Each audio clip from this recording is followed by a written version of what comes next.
to the other team that is playing Champions League football this week, preparing for the big match. Drum roll.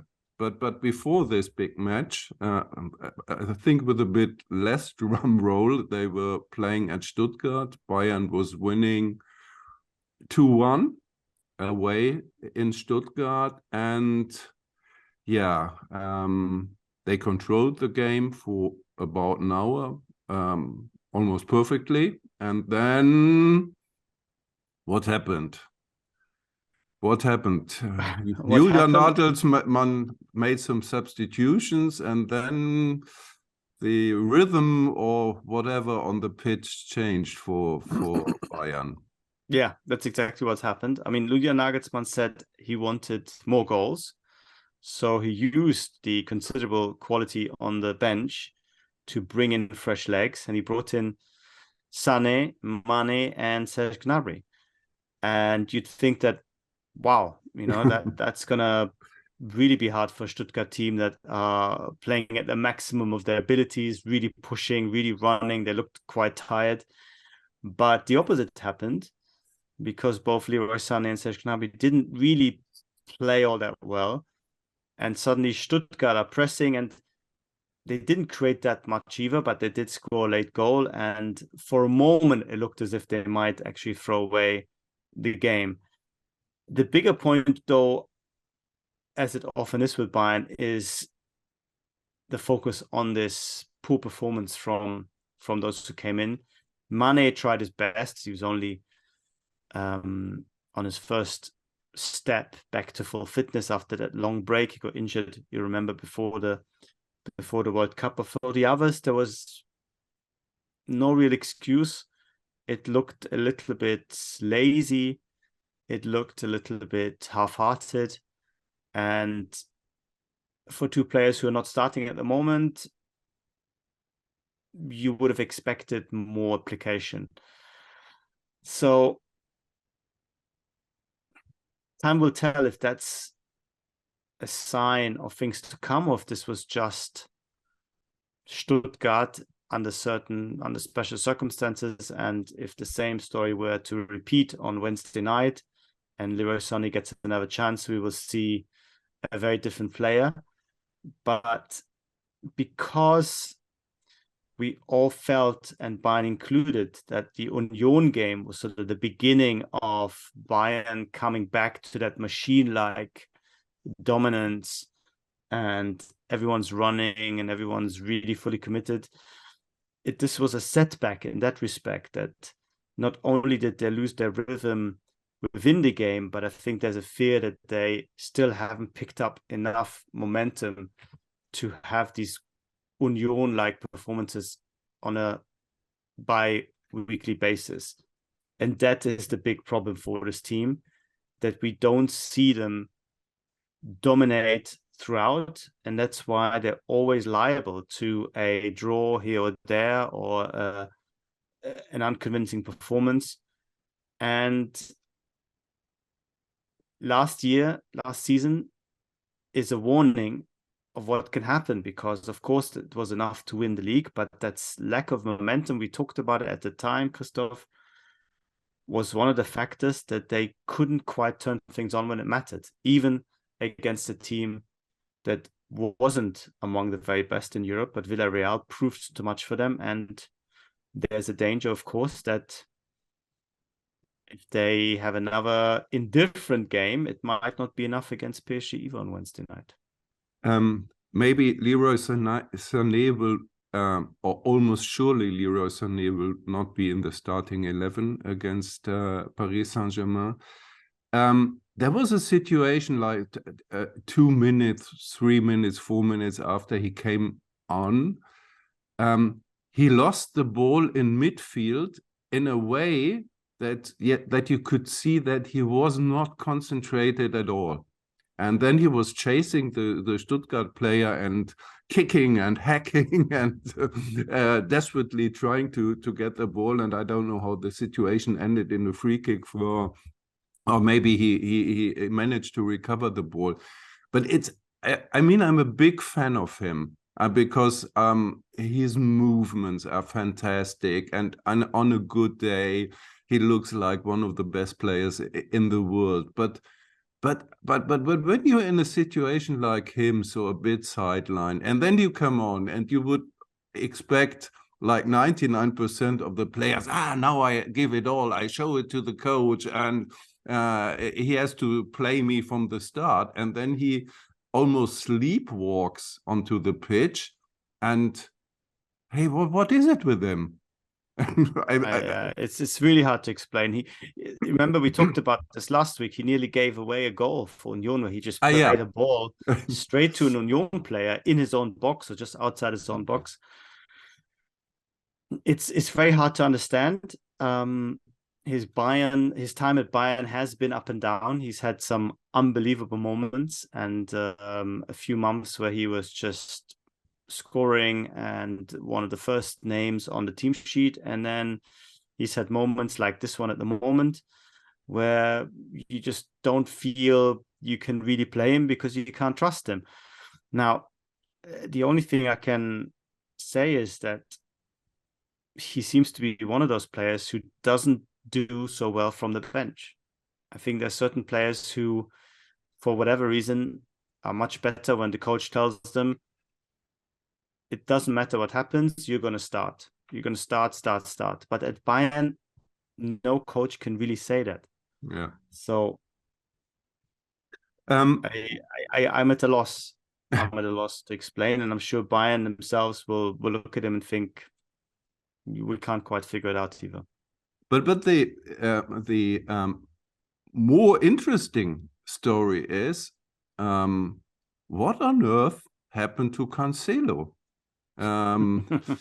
Because when he came over from Manchester City on loan for the second half of the season, and he started his first matches, so everybody was, wow, he's so good and he is so convincing. He without any time, he is already part of the team, provided some fantastic crosses and so on. So and now he disappeared. And Julian Nagelsmann made some mysterious, I would call them mysterious remarks about Cancelo. And actually seeing Stanisic play in his position in Stuttgart as on this right flank, I was a little bit underwhelmed. I mean, he's a good player, but is he a man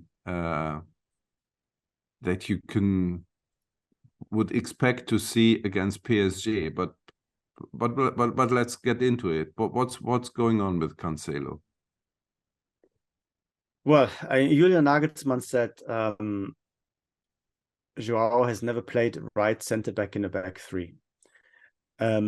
Just interesting for two reasons. First of all, I think most people looked at the team and thought this is a back four, with Stanisic as the right back and two centre backs and Davis on the left. But of course, for Nagelsmann, this is nothing new. In the build-up, they often have just three, and then Davis goes really high up, and he becomes the second winger. So it's a bit of a hybrid system. And it is true that Cancelo defensively hasn't always been convincing, especially when he plays in a deeper role. He's much better when he can go inside from the fullback position and play as a midfielder, like Zinchenko does, like Philipp Lahm did a little bit under Guardiola as well. And I think Nagelsmann has figured out that Cancelo is great on the ball, but maybe not that good off it. And I think there's also the case of what's going to happen on Wednesday, because Benjamin Pavard, who would be an option as a really defensive right back, is of course suspended. So somebody has to play there. And if Bayern are to play with a back four, at least out of possession, then you have a choice between Stanisic and Cancelo, and Nagelsmann seems to have decided that what you lose going forward, you gain defensively, and that's why Stanisic is ahead of him, which seems on the face of it quite weird. But that's where we are. I don't think we've come to a place where Cancelo has refused to follow instructions or did something to be taken out of the team. It's football. It's a footballing decision, but it shows you what Nagelsmann is thinking at the moment.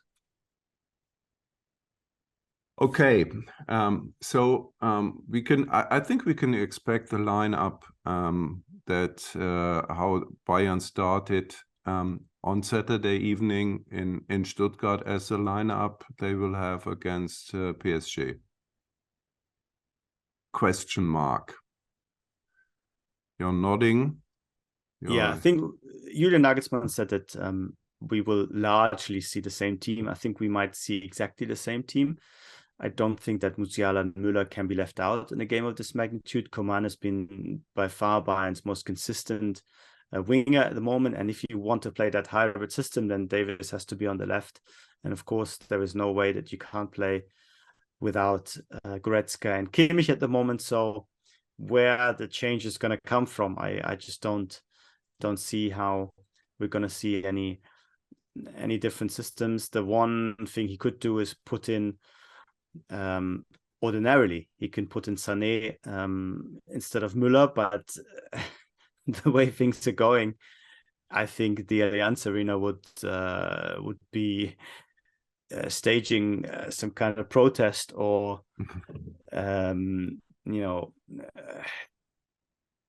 being on fire, but in the wrong sense if they see the team sheet and Müller is not on it at the moment. So I don't think there's really going to be much that we don't know about this team.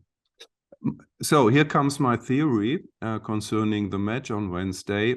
We talked a lot about the turnaround that at the first leg Mbappé made when he came onto the pitch, and yeah, I mean there were almost two matches within 90 minutes, the one without him and the one with him on the pitch. But here comes my theory.